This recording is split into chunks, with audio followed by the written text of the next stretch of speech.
कहते हैं स्वस्थ शरीर में ही स्वस्थ मस्तिष्क का वास होता है। देश के दूर दराज इलाकों में बेहतर स्वास्थ्य सेवाएं आज भी एक बड़ी चुनौती बनी हुई है, लेकिन छत्तीसगढ़ के सरगुजा संभाग से एक ऐसी तस्वीर सामने आई है जो उम्मीद भी जगाती है और एक नया हेल्थ मॉडल भी पेश करती है। क्या है वो, देखिए खास रिपोर्ट। सरगुजा के ऊबड़ खाबड़ रास्तों पर दौड़ती ये गाड़ियां सिर्फ वाहन नहीं बल्कि चलता फिरता अस्पताल है।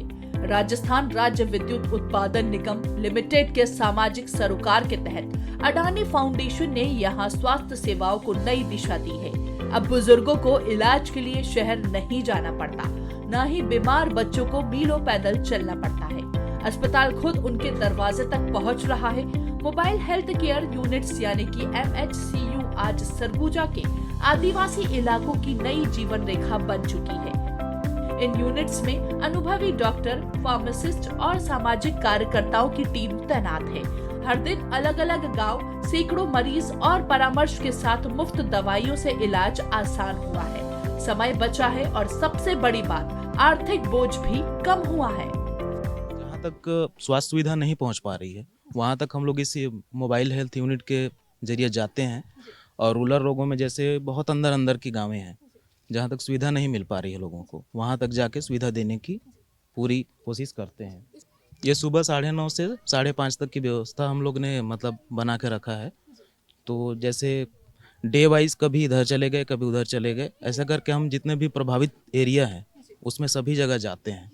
गांव में बहुत लोगों को ये पता नहीं है अभी भी कि पैड का यूज करना चाहिए, उनको भी अवेयर करते हैं। कई बीमारियों से जैसे भी जो हमको करना चाहिए वो भी हम जागरूक करते रहते हैं। ये पहल सिर्फ मोबाइल यूनिट तक सीमित नहीं है। स्थानीय प्राथमिक स्वास्थ्य केंद्र यानी कि PHC का भी कायाकल्प किया गया है।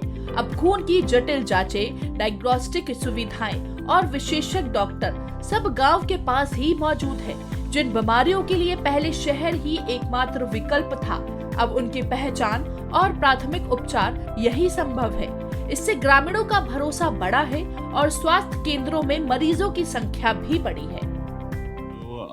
अडानी माइंस की तरफ से जो प्राइमरी हेल्थ सेंटर रखा गया है, ये डे केयर हॉस्पिटल है। यहाँ करीब 8 से 10 बेड रखे गए हैं और जो हमारे एम्प्लॉई है और साथ में जो विलेजर्स है, मेनली जो विलेजर्स है उनके लिए हमने ये प्रोवाइड किया गया है ताकि किसी प्रकार की इमरजेंसी हो तो उसको हम मैनेज कर सकें, या विलेज के जितने भी पेशेंट हैं, विलेजर्स हैं, उनको किसी प्रकार की प्राथमिक सुविधा वो हम यहाँ प्रोवाइड करते हैं। अगर वही क्योर होता है तो ठीक है, अगर सपोज नहीं हुआ तो रिफ़र करते हैं, पर हम जितना हो सके हम चांस हमारा ये रहता है कि यही वो क्योर हो जाए, यही उनका केयर मिल जाए उनको। इस पहल की एक और खास बात है उपचार की विविधता। आधुनिक एलोपैथी के साथ साथ होम्योपैथी को भी यहाँ जगह दी गई है। पुरानी और मौसमी बीमारियों के लिए होम्योपैथिक इलाज ग्रामीणों के बीच तेजी से लोकप्रिय हो रहा है। राजस्थान राज्य विद्युत उत्पादन निगम लिमिटेड उदयपुर के परसा में स्वास्थ्य सुविधा केंद्र संचालित कर रहा है, जो हजारों परिवारों के लिए उम्मीद का केंद्र बन चुका है। जैसे कि मैं यहाँ पे टोटल होम्योपैथी मेडिसिन प्रिस्क्राइब करती हूँ, तो जिस भी टाइप के जो भी पेशेंट्स आते हैं तो टोटल होम्योपैथी मेडिसिन यहाँ से हम दिए जाते हैं। रही बात ब्लड सैंपल की, ब्लड चेकअप कराने, सोनोग्राफी कराने, इसके लिए हमको उनको गुमगा भेजते हैं या तो फिर अंबिकापुर। पहले क्या था कि गाँव की जो महिलाएं यहाँ पे आसपास कुछ ऐसा पास में स्वास्थ्य केंद्र नहीं था। उसमें क्या होता था कि जो कि हस्बैंड जो उनके जॉब करने चले गए, अब वो जब सुबह से सब शाम तक जो आएंगे या तब वो जाएंगे या तो संडे का वेट करेंगे, तो इसमें महिला लोगों को थोड़ा सा बहुत दिक्कत जाती थी और गाँव वालों को भी ऐसे में। तो इसमें क्या किया कि यहाँ पर परसा गाँव में एक स्वास्थ्य केंद्र खोल दिया गया जिसमें कि होम्योपैथी यहाँ पे होती।